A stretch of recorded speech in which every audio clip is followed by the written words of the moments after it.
7h-9h, les matins de France Culture, Guillaume Erner. Une réforme de l'audiovisuel public avec la création de France Média qui serait une sorte de BBC à la française. Ça vous intéresse en tant qu'auditeur de l'audiovisuel public et plus particulièrement de France Culture, mais plus généralement cela intéresse tous les citoyens français puisque ça va rebattre en partie les cartes dans le secteur de l'audiovisuel parce que les mouvements au sein des médias sont extrêmement important actuellement et que la démocratie sans médias, eh bien, cela n'existe pas. Et c'est la raison pour laquelle nous avons invité deux personnes qui connaissent extrêmement bien cette question. Tout d'abord, Julia Cagé, professeure d'économie à Sciences Po et spécialiste de l'économie des médias. Bonjour. Et à côté de vous, un homme qui a suivi toutes les négociations pour arriver donc à cette réforme et à cette création d'un France Média, une BBC à la française, Enguerrand Renaud. Bonjour. Bonjour. Vous êtes rédacteur en chef médias et technologies au Figaro. Alors il faut tout d'abord nous dire quels sont les principaux points de cette réforme, en quoi celle-ci a véritablement un caractère novateur selon vous. Dans l'audiovisuel public, alors le principal point, vous l'avez dit, c'est la création d'une holding, France Média, qui regroupe France Télévisions, Radio France, l'INA, France Média Monde, et pas Arte France ni TV5 Monde qui, eux, sont régis par des conventions internationales.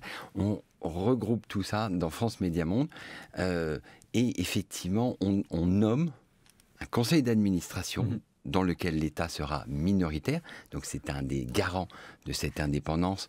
On nommera un président ou une présidente qui aura la main sur les finances, la dotation, c'est-à-dire l'intégralité de ce qu'on donnait auparavant à France Télévisions, à Radio France, sera mis dans un pot commun qui donnera les grands axes stratégiques. Et il y en a beaucoup, on parle du numérique, on parle de l'information. Enfin, il y a énormément de chantiers, le podcast par exemple. Tous ces chantiers seront pilotés en haut. Et puis en bas, dans ce qu'on appelle les filiales. Ici par exemple. En bas. Eh bien, il y aura des directeurs ou des directrices généraux qui eux-mêmes seront nommés par un conseil d'administration, voilà, et qui auront plutôt une vision sur la ligne éditoriale. Voilà, ce seront des éditeurs et qui seront garants de la ligne éditoriale de Radio France et de France Télévisions. L'idée, c'est quand même de faire travailler de plus en plus tous ces gens ensemble, de faire du numérique partagé, de faire ce qui existe déjà, c'est-à-dire France Info, de l'information partagée, et donc de partager de plus en plus de moyens. Très bien, mais alors dans ces conditions, Enguerrand Renaud, pourquoi tout simplement ne pas fondre l'ensemble de ces sociétés en une seule société, plutôt que de créer une strate supplémentaire, puisqu'en fait, l'idée de créer une holding, ça veut dire qu'il va y avoir une entreprise de plus censée gouverner l'ensemble. Parce que ça fait peur, fondre, ça fait peur. Ça a été évoqué plusieurs fois. Il ne voulait pas nous fondre. Voilà. Non, mais ça fait peur. Les journalistes et les salariés de l'audiovisuel public ont peur de ça. Et puis, il y a toujours ce vieux fantasme, alors on parle de la BBC à la française, quand on veut dire que c'est plutôt positif, et puis on parle de l'ORTF, qui est quand même vieux, 1974, quand on veut avoir une vision négative. Mais au fond, il y a quand même une peur de perdre son identité. Parce que la BBC s'est fondue. En revanche, c'est-à-dire qu'il y a une seule société. Mais depuis le début. Au moins, ils ne se reposent pas la question. Donc en fait, les différents services sont des services qui appartiennent à la même société, qu'ils fassent de l'image, du son, du podcast, etc. Le fait de créer une holding avec un président, une présidente non exécutive... Exécutive. Exécutive. Ah oui. Et là, c'est très important parce qu'on a... Alors donc ça veut dire que celui-ci aura la possibilité... Beaucoup de pouvoir, finalement. On a cru à un moment que ça pouvait être une coquille vide, voilà. Et en fait, a priori, non. C'est-à-dire que le ou la présidente auront énormément de pouvoir, effectivement, et surtout pourront créer des entités communes. Par exemple, ils peuvent créer une division informatique commune, ils peuvent créer une régie commune, ils peuvent créer une division numérique commune. Et à terme, ils peuvent effectivement faire remonter tous les pouvoirs et tous les nouveaux projets en haut. Julia Cagé. Il y a plusieurs points. Déjà, en termes de fusion, pourquoi on n'a pas tous voulu vous fusionner? Il faut savoir qu'il y a quand même eu une expérience précédente de fusion qui est France Média Monde. Là, ils n'ont pas été très innovants sur le titre. Ils ont juste enlevé Monde, qui était la fusion de France 24 et de RFI. En fait, si on regarde la réalité de la structure, ça n'a pas du tout fusionné, sauf géographiquement. Simplement parce qu'on a quand même des métiers, même si maintenant vous avez de la vidéo à la radio, on a quand même des métiers qui sont fondamentalement des métiers différents. Et en plus, si on y rajoute l'INA, qui a en plus des missions différentes, un métier qui est différent, ça semble assez étrange de fusionner tout ça. Là où je vois que cette holding va avoir beaucoup de pouvoir et peut-être trop. Et ce qui m'interroge, c'est sur la question de la répartition du budget. Parce que comment ça fonctionne jusqu'à présent? Jusqu'à présent, on a des contrats d'orientation et de moyens entre les différentes structures, entre France Télévisions et l'État, entre Radio France et l'État, qui sont des contrats d'orientation et de moyens, on appelle ça des COM, qui durent 5 ans. Pourquoi on a toujours fait durer ça 5 ans? Parce que l'idée, c'était de découpler le financement de ces différentes structures du temps politique. Et pour pas à chaque fois qu'on ait un nouveau gouvernement, un nouveau président de la République, une nouvelle majorité, finalement, ils puissent décider d'aller taper sur France Télévisions, sur Radio France, si jamais il n'est pas d'accord avec la ligne éditoriale, en les punissant financièrement. Et ça, il y a différentes manières, vous savez, de financer l'audiovisuel public un peu partout dans le monde. Et cette idée de s'engager sur le long terme, c'est une des manières qui fonctionne le mieux pour avoir des médias indépendants.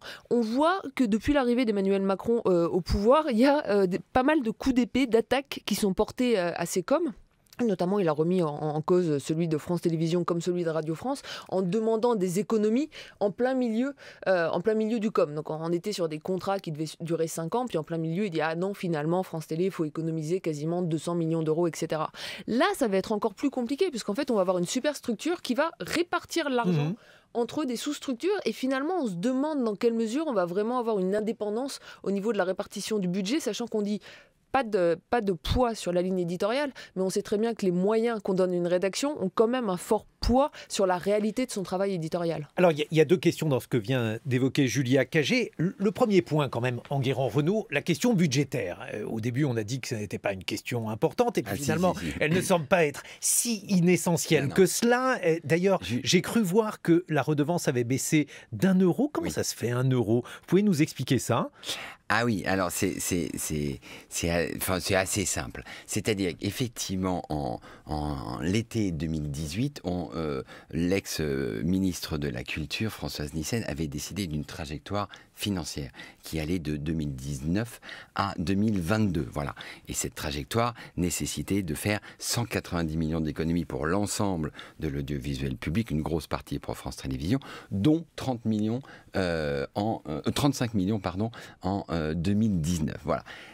Ça a été réalisé et on l'a vu dans la souffrance puisqu'il y a eu un plan de départ à France Télévisions. Il y a des négociations en cours ici à la Maison de la Radio. Donc c'est pas facile, mais c'est en train d'être réalisé.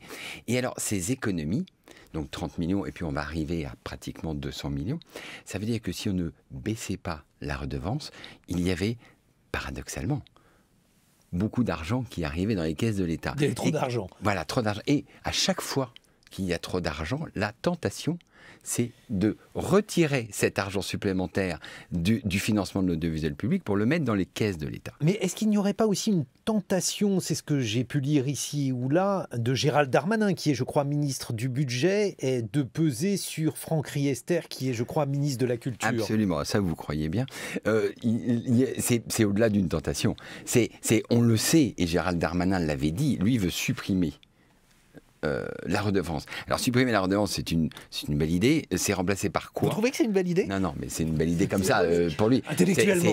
Non, c'est ironique. Mais la vraie difficulté, c'est la remplacer par quoi? Et la remplacer par quoi? Ça serait par ce qu'on appelle des dotations budgétaires. Alors il y a une différence fondamentale.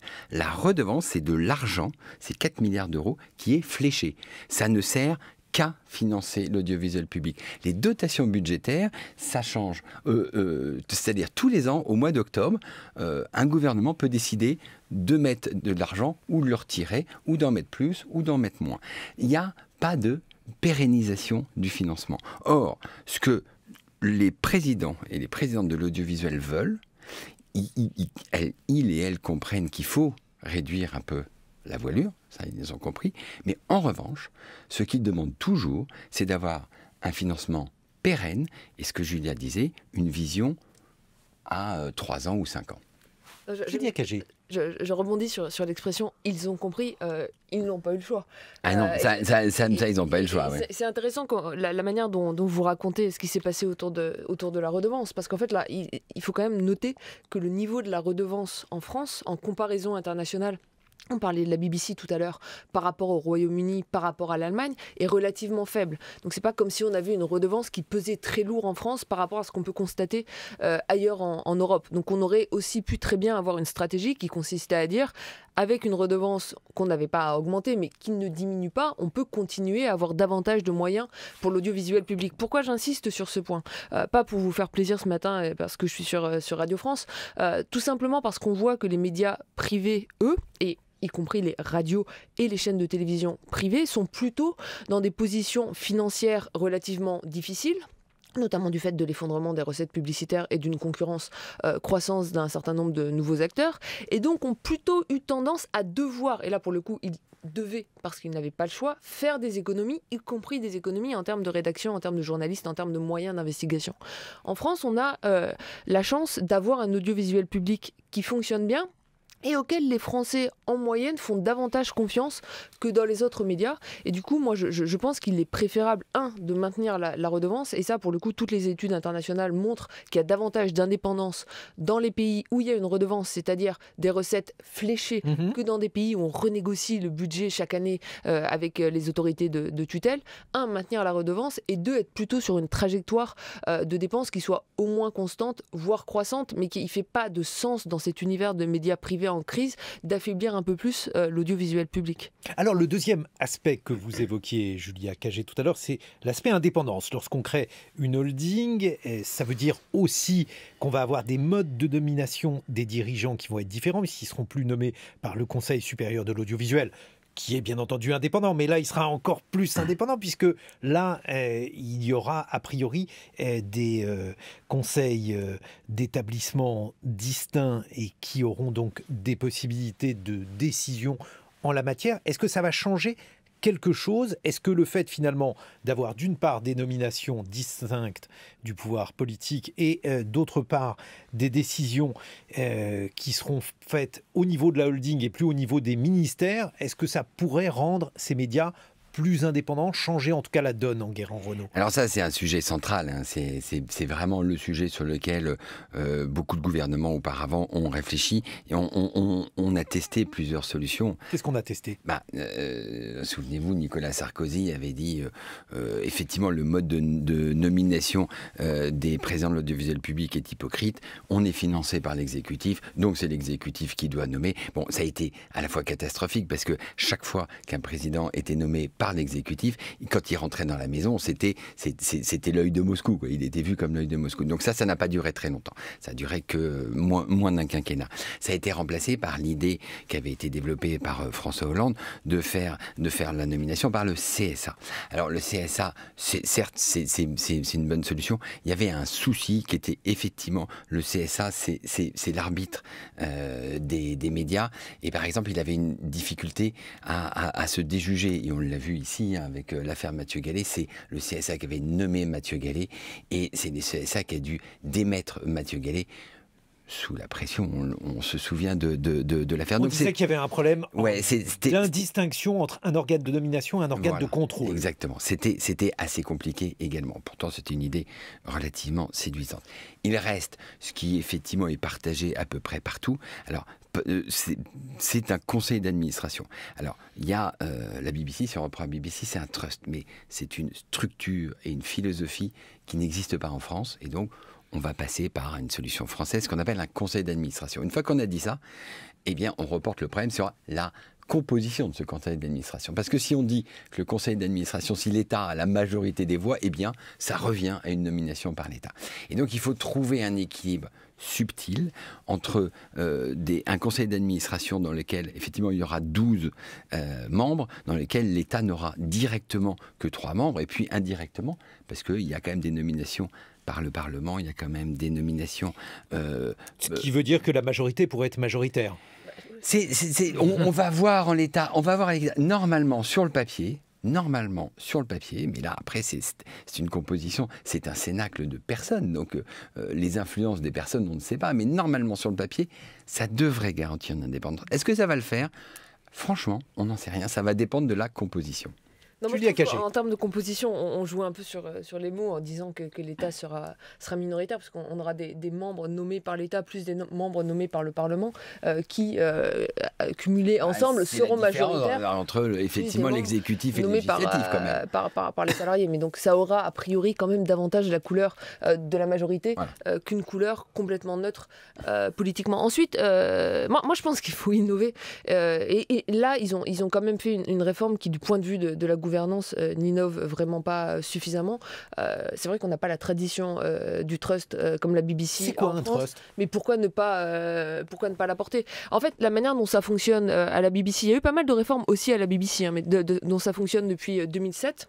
Il y a une procédure que je trouve très saine parce qu'elle est très ouverte et transparente. Vous allez avoir 12 membres de ce trust qui, en fait, ça va être des positions ouvertes auxquelles des personnalités peuvent candidater. Donc, en fait, c'est presque un poste que vous ouvrez, les gens envoient leur CV, il y a des auditions, tout ça se fait de manière très transparente et beaucoup plus transparente de ce qui a pu se faire en France autour de la nomination des présidents de l'audiovisuel public par le CSA, parce que tout le problème de cette nomination, c'est qu'on n'avait pas le nom au départ des gens qui candidater. Donc il y avait des décisions prises sur des dossiers, sachant que le grand public ne connaissait ni le contenu de ces dossiers, ni le nom des candidats. Ce qui pose quand même problème ensuite, si on s'interroge sur l'objectivité du choix. Au Royaume-Uni, c'est transparent. C'est une procédure ouverte. À l'arrivée, vous avez une décision qui est prise en gros par le ministère de la Culture et un peu le ministère des Sports, des Médias, etc. Bon, vous avez cette structure qui choisit parmi tous les dossiers qui lui sont soumis au cours, à la suite d'auditions qui sont ouvertes sur des projets qui sont défendus avec un certain nombre de règles très claires. Au final, c'est la reine qui nomme, parce que bon, le mot final au Royaume-Uni revient toujours à la reine, mais c'est quand même pas ça qu'il faut retenir. Et c'est vrai que je pense que ça aurait été préférable qu'on innove dans ce sens en France, parce qu'on ne fait pas des réformes de l'audiovisuel tous les 2 jours. Et donc là, on a quand même un peu loupé tous les quinquennats quand même. Ah oui, Renault. Non, mais ça, c'est un peu trop. Oui, voilà, les réformes de l'audiovisuel, c'est à peu près tous les quinquennats, ça c'est à peu près sûr. C'est vrai que Julia Cagé disait qu'il y avait ce qu'on appelait les COM, c'est-à-dire les trajectoires contrats d'objectifs et de moyens. Les contrats d'objectifs et de moyens. C'est-à-dire le machin qui est censé... Le machin, une fois qu'il est signé, le lendemain ou le surlendemain, l'État s'assoit dessus. Donc il faut quand même savoir... C'est ce qu'il a fait de manière assez régulière, je crois. Mais régulièrement. Donc ça veut dire que ça veut dire que ça fait quand même des années où on essaye d'asseoir quelque chose de, j'allais dire, pérenne et transparent, et c'est piétiné à chaque fois. Donc c'est compliqué, c'est véritablement compliqué de piloter l'audiovisuel public. C'est compliqué, mais est-ce que cette mesure avec ce France Média permettra un peu de clarifier les choses, Enguerrand-Renaud? On l'espère. Mais on le voit qu'à l'utilisation, qu'à l'usage, je dirais, puisque les réformes précédentes n'ont pas fonctionné. On va continuer d'évoquer l'évolution des médias en démocratie, avec une crise qui traverse tous les médias, à la fois pour la question de la création, avec l'apparition des plateformes, mais aussi avec la crise que traverse la presse traditionnelle. On l'a vu avec la crise au Monde, on le voit également avec un mouvement de concentration et de rachat dans un certain nombre de groupes de presse. Bref, on va tenter de clarifier cela et de voir comment notre démocratie peut se doter de médias qui la servent. Les matins de France Culture, 7h-9h, Guillaume Erner. Nos invités, à savoir Enguerrand-Renaud, rédacteur en chef médias et technologies au Figaro, et Julia Cagé, professeure d'économie à Sciences Po Paris, spécialiste de l'économie des médias. Une réaction par rapport à ce que vient d'évoquer Frédéric Sey sur l'indépendance des médias et la possibilité pour certains partis politiques d'accorder ou non l'autorisation à des journaux, à des organes de presse, l'autorisation donc de les suivre, Julia Cagé. Moi, je trouve que la réaction d'un certain nombre de rédactions, Le Monde, immédiatement après l'annonce, Le Figaro aussi, je crois, de dire que voilà, si Libération, si Le Quotidien, si l'Opinion ne sont pas accrédités, on ne couvrira pas l'événement, est la bonne réaction, et je pense que c'est la voie à suivre pour la suite. C'est-à-dire qu'à un moment donné, il faut que les médias et cette solidarité, se mettent tous ensemble et disent aux différents mouvements politiques de tous bords, si vous n'accréditez pas l'ensemble des journalistes parce que ce n'est pas à vous de faire le tri, c'est ça quand même une démocratie, eh bien alors personne ne viendra. Je sais que c'est une stratégie qui est risquée parce que du coup ça risque d'alimenter la vision d'un certain complot, d'une opposition des médias traditionnels à un certain nombre de partis. Et puis vous rappeliez tout à l'heure l'existence de silos, donc ils auront toujours des chaînes pour communiquer à un tout petit nombre de personnes. Mais je pense que si les médias s'y tiennent, finalement les partis devront perdre cette mauvaise habitude qu'ils sont en train d'acquérir et qui moi me fait extrêmement peur parce que ça alimente quand même non seulement un déni de démocratie, mais surtout ça alimente la défiance croissante d'un certain nombre de citoyens envers les médias en désignant qui seraient les bons journalistes, qui seraient les mauvais journalistes, qui seraient les bons médias et qui seraient les médias qui ne seraient pas acceptables ou déviants. Enguerrand-Renaud. Ça pose la question du pluralisme. Et le pluralisme, c'est au centre, c'est la base de la démocratie. Et en fait, dans cette question de pluralisme, les hommes politiques on confond tout. Quand on est dans l'audiovisuel, c'est-à-dire ici, on doit être pluriel. Voilà, et on doit respecter tous les points de vue. Et donc, les médias audiovisuels doivent être pluriels intrinsèquement. Dans la presse, le pluralisme vient du fait qu'il y a une diversité des titres, d'accord ? Et c'est ça la base du pluralisme de la presse. Donc il y a une presse qui va de l'extrême droite à l'extrême gauche. Et si on n'accepte pas ce pluralisme, eh bien, et si on choisit, eh bien, on sape la démocratie et on sape le pluralisme dans la presse. La presse a un point de vue. D'accord ? Et c'est l'ensemble de ces points de vue qui fait le pluralisme. Et c'est ça qui est extrêmement important. Et c'est ça qu'il faut qu'ils comprennent. Justement, puisqu'on parle de pluralisme, d'indépendance des médias et que l'on évoquait France Média, autrement dit, cette réforme, est-ce que celle-ci, selon vous, Julia Cagé, Enguerrand-Renaud, selon vous, va-t-elle en matière donc de liberté et à la fois d'indépendance des médias, distendre le lien entre le pouvoir politique et les rédactions, les différents médias? Vous faites la moue, Julia Cagé. Écoutez, moi je pense que ça ne va pas changer grand-chose sur les questions éditoriales par rapport à aujourd'hui, que si vous regardez l'audiovisuel public, l'ensemble des groupes bénéficient quand même d'une grande indépendance, notamment parce que quand il y a des volontés d'intervention du pouvoir politique, les journalistes savent protester, savent se défendre et le font plutôt très bien, et j'applaudis des deux mains.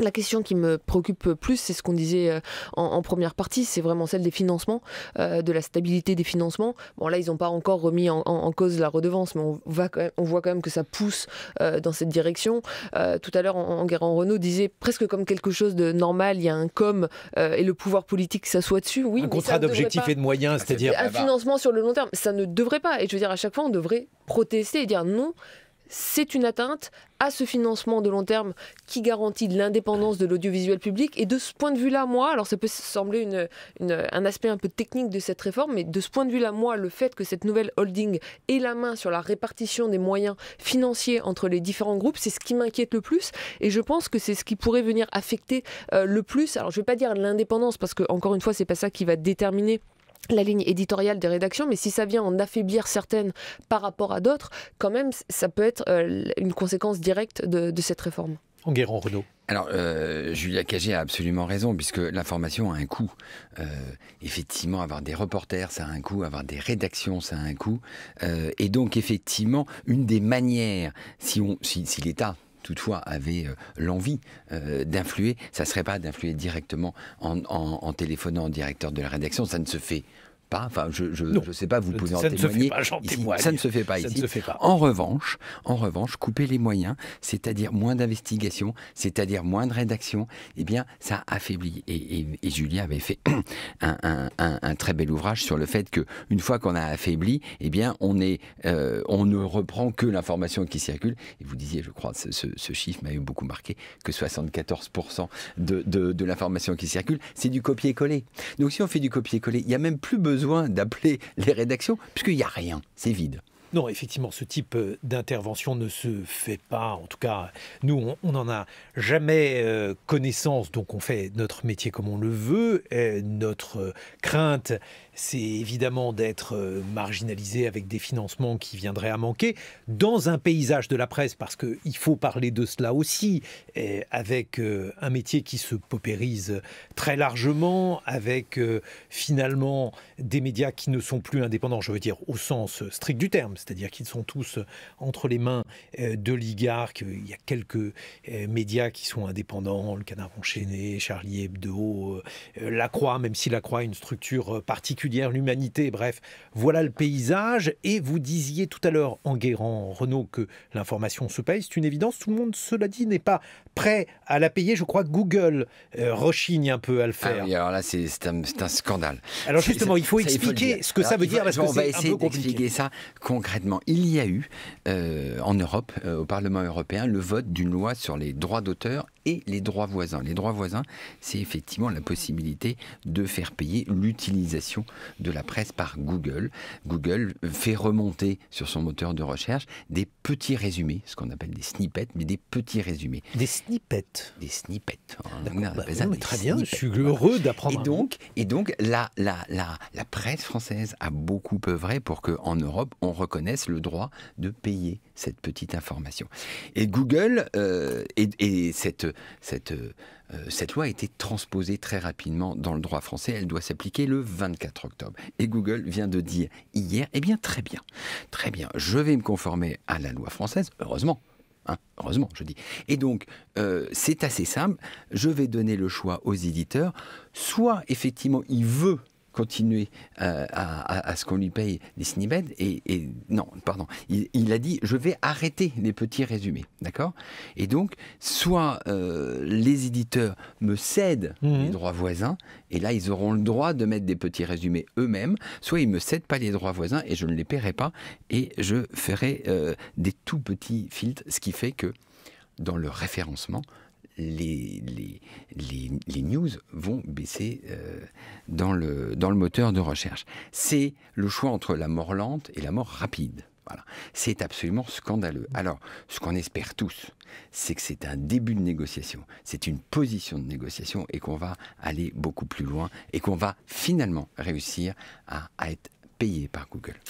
Malheureusement, je ne suis pas aussi optimiste que vous, parce qu'il y a un passif dans l'histoire, et qu'il y a eu déjà deux bras de fer dans le passé entre Google et des médias européens, d'une part en Allemagne et d'autre part en Espagne en 2007. Et ce qui s'est passé en Espagne en 2007, c'est que malheureusement les médias, face à leur mort rapide, ont couru après Google et ont demandé à Google, s'il vous plaît, réindexez-nous sur Google News. À l'époque, ce qu'on disait, c'était oui, mais le problème, c'est que l'Allemagne est un petit marché pour Google, l'Espagne est un petit marché pour Google. Ce qu'il faut, c'est que cette régulation ait lieu en droit européen. Et d'ailleurs, moi, je trouve qu'à l'époque, au début du quinquennat de François Hollande, le ministère de la Culture en France avait plutôt pris une mauvaise décision, puisqu'ils étaient allés négocier en bilatéral avec Google un fonds d'aide pour les médias français de quelques dizaines de millions d'euros, donc littéralement une goutte d'eau, en échange de dire à Google, écoutez, on va vous laisser tranquille. Bon, il y a enfin eu cette directive au niveau européen, et là, on pouvait se dire, Google ne peut pas se permettre de perdre le marché européen.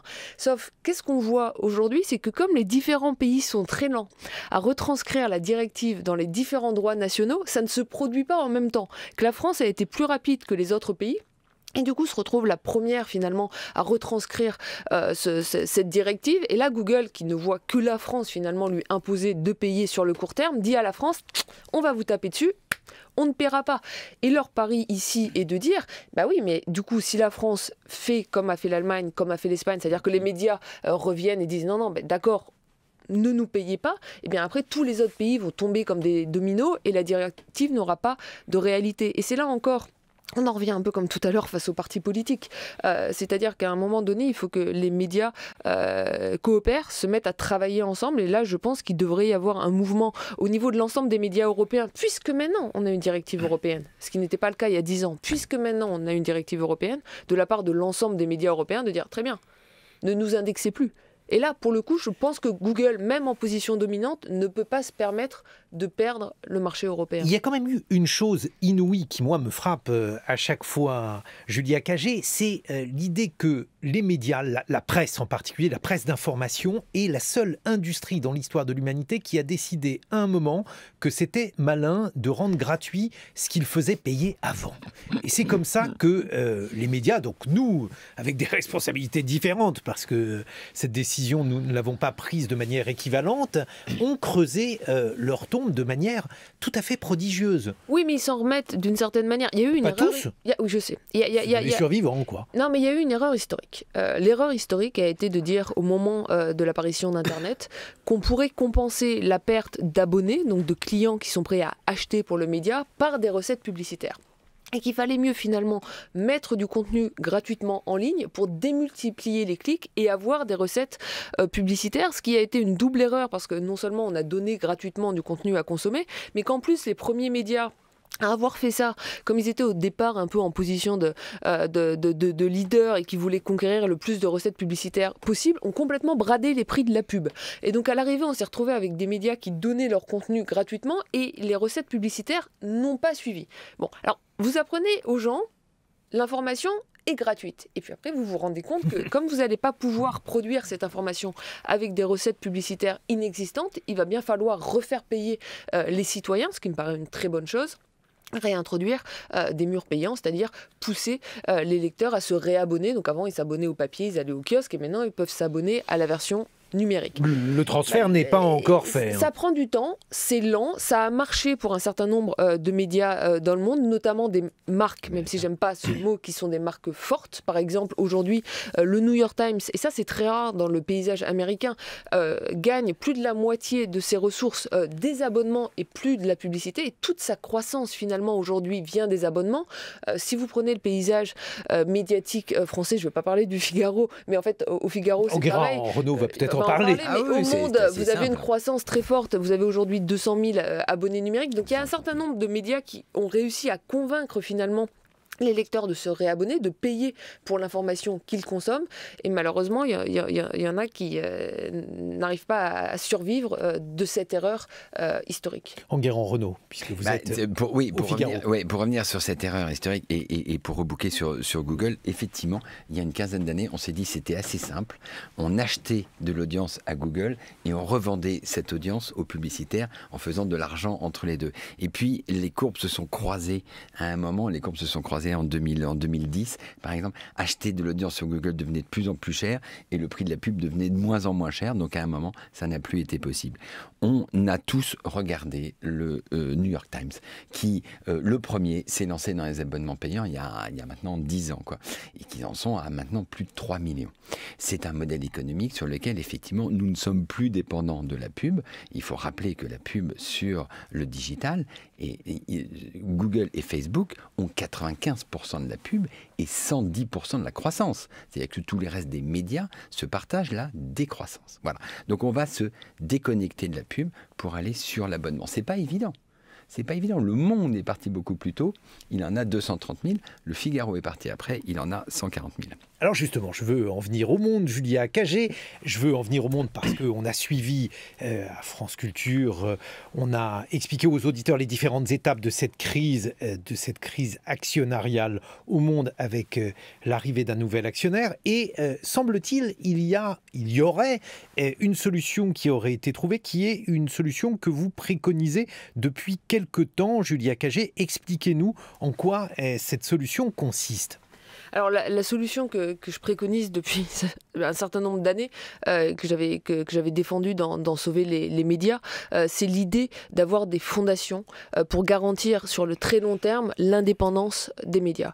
Alors concrètement, en droit français, ça s'appelle un fonds de dotation. On va parler d'une fondation pour être un peu plus simple. C'est quoi le problème aujourd'hui d'un certain nombre de médias et de l'indépendance des rédactions, et qu'est-ce qui s'est passé dans le cas du Monde? Il faut savoir que le Monde, il y a eu 2 victoires. Hein. Il y a eu une grande victoire là qui est maintenant acquise et qui a été signée lundi dernier, c'est le droit d'agrément. Donc les journalistes du Monde ont obtenu un droit de veto en cas de changement d'un actionnaire contrôlant. Donc là, il y a vraiment une vraie victoire des journalistes du Monde, mais on voit quand même que pour un certain nombre de médias, y compris du Monde, on peut encore avoir des changements d'actionnariat et des millionnaires, des milliardaires qui décident de rentrer, d'acheter un média et finalement parfois d'acquérir une danseuse. Si vous transférez le capital d'un média à une fondation, vous gelez ad vitam aeternum le capital de ce média. C'est-à-dire qu'il ne peut plus être vendu, il ne peut plus être racheté. Et une fondation a aussi le mérite d'être à but non lucratif, donc vous réinvestissez tous les dividendes, non pas pour satisfaire des actionnaires, mais pour augmenter la qualité de l'information produite. Le modèle de la fondation à l'international, c'est le modèle du Guardian depuis plusieurs années et ça fonctionne. Alors économiquement, le Guardian a pu avoir des difficultés, notamment du fait du choix de la gratuité, mais en termes d'indépendance éditoriale, ça fonctionne très bien. C'est un mouvement qu'a réalisé à l'été Mediapart, donc qui a garanti l'indépendance de Mediapart ad vitam aeternum en transférant les actions de Mediapart dans le fonds pour une presse libre.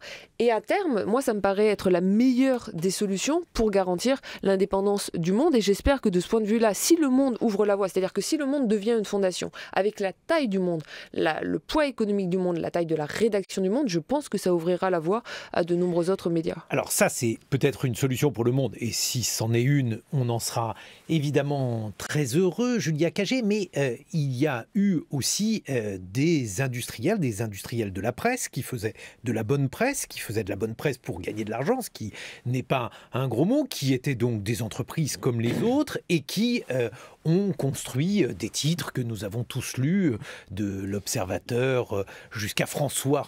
Il faut avoir un certain âge pour l'avoir connu sous forme papier, bien entendu. Le fait de dire que les journaux doivent créer des fondations, est-ce que justement, ça n'est pas le signe que ça n'est plus un business? Et si ça n'est plus un business, c'est très embêtant parce que ça veut dire aussi qu'il y aura peut-être pas de création, ça veut dire aussi que finalement, on va être dépendant d'oligarques qui, en fonction de leur bon plaisir, vont accepter ou pas de mettre de l'argent dans des médias. Non, ça reste un business. C'est-à-dire que c'est pas parce que vous devenez une fondation qu'il n'y a plus d'activité commerciale. Il y a encore une activité commerciale. Mais si vous ne pouvez plus en céder les titres. Oui, non, mais alors ça reste un business, mais ce n'est pas au sens où le média produit de l'information et vend cette information à des citoyens et doit continuer à produire une information de qualité et convaincre les citoyens de payer pour cette information de qualité, mais les bénéfices que fait ce média en vendant cette information sont réinvestis dans la production d'une information de qualité. Et pourquoi c'est important pour les médias? Parce que les médias ne sont pas une industrie comme les autres.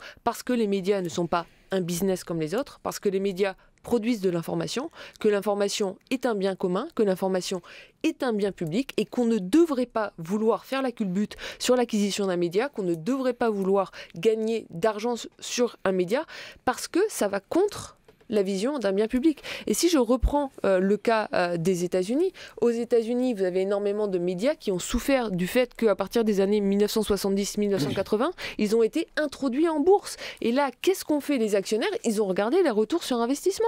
Ils sont mis à couper dans la taille des rédactions, à licencier les journalistes. Et ça, c'est pas grave. Si c'est une boulangerie, si c'est un commerce normal, j'ai rien contre les boulangers, mais parce qu'une boulangerie peut faire faillite et ça n'aura pas de conséquences importantes pour la démocratie, mais dans une démocratie fonctionnelle, je pense qu'il faut... Vous savez, le prix du pain, ça peut avoir des conséquences sur la démocratie. Vers l'information comme un bien public. Et ça ne témoigne pas, je veux insister, d'une crise des médias. Si on arrive à transformer les médias comme une fondation, ça témoignera d'un certain état de maturité des médias dans une démocratie qui fonctionnerait bien. Ce raisonnement est extrêmement séduisant. Il repose quand même sur l'idée qu'effectivement, le média est capable de s'autofinancer, c'est-à-dire qu'il réinvestit tous ses bénéfices. On a vu quand même... S'il a des bénéfices. Eh ben voilà. Le problème, c'est s'il a des bénéfices. Reprenons la crise du Monde qui vient de 2010. En 2010, ça a été en faillite. Juillet 2010, les salaires n'étaient plus payés. Il a fallu injecter 120 millions d'euros, ce que les trois actionnaires ont fait. Reprenons des transitions digitales des médias. Et le Figaro a mené cette transition digitale. Il a fallu injecter beaucoup d'argent. D'accord ? Et le problème, c'est que le Monde, une fois transformé en fondation, va, je l'espère, gagner de l'argent parce que là, il est en situation de gagner de l'argent, mais si un jour il y a une nouvelle crise, il faudra réinjecter de l'argent. Et là, il faudra en retrouver. Voilà. C'est la difficulté. Je dis un mot minuscule. Si vous regardez la situation économique du Guardian au cours des 20 dernières années, et notamment des 10 dernières années, ils ont perdu de l'argent, ils n'ont pas disparu, ils n'ont pas licencié, ils ont fait quand même des efforts. Ils ont une dette et gigantesque. Ils sont en croissance. Oui, mais ils s'en sortent et ils ont pu emprunter. Et c'est essentiel malgré le statut de fondation. Alors je vais vous citer dans ce cas-là un autre exemple, c'est l'exemple de Reworld. Reworld, c'est un groupe qui a racheté Mondadori. Mondadori, ce sont des titres qu'on connaît tous. C'est par exemple Science et Vie, des titres auxquels on est tous attachés parce qu'on lit Science et Vie et on souhaite que cette presse de vulgarisation et de qualité demeure. Là, pour le coup, il n'y a pas de fondation qui tient et si cette presse ne trouve pas son équilibre financier, eh bien, elle risque, ce qui est hélas peut-être le cas, de tomber entre des mains qui auraient des volontés de transformer ces titres qui étaient des titres de qualité en titres, comment dirais-je, différents. Et oui, vous voyez, en fait, vous illustrez exactement mon propos. C'est pour ça qu'on ne veut pas que les médias, ça soit un business. Parce que si vous en faites un business, vous avez des groupes qui vraiment n'ont aucune intention de produire de l'information de qualité, comme Reworld Media, et on voit ce qu'ils ont fait dans d'autres pays, qui rachètent Mondadori France. Pourquoi ? Plus ou moins pour les actifs de Mondadori France. Il y a 320 journalistes aujourd'hui, ils en ont déjà poussé entre 70 et 80 à partir. La clause de cession, elle ferme à la fin de la semaine, et il y en a sans doute davantage qui vont partir. Donc en gros, ils vont diviser par plus d'un tiers la taille des rédactions, ils vont couper des têtes, ils vont faire quoi ? Plus ou moins de l'agrégation de contenu. Alors c'est un business, ils vont peut-être rentrer dans leurs frais, mais vous voyez, ils détruisent le métier de production d'information. Et si on avait eu une fondation, je suis désolée de revenir à ça, mais dans ce cas-là, vous empêchez un Reworld ou un autre acteur pas très bien intentionné de venir juste détruire non seulement le travail de journaliste, mais aussi l'information que ces médias produisaient jusqu'à aujourd'hui. Enguerrand, Renaud, un dernier mot. Oui, l'exemple de Reworld est triste et ce que dit Julia, c'est effectivement... Alors on peut reprocher à Mondadori de ne pas avoir investi suffisamment pour redévelopper les titres et de s'en être quasiment débarrassé entre des mains de gens qui ont une autre vision de la presse. Merci Enguerrand, Renaud. Je rappelle que vous êtes rédacteur en chef médias et technologies au Figaro et Julia Cagé, professeure d'économie à Sciences Po.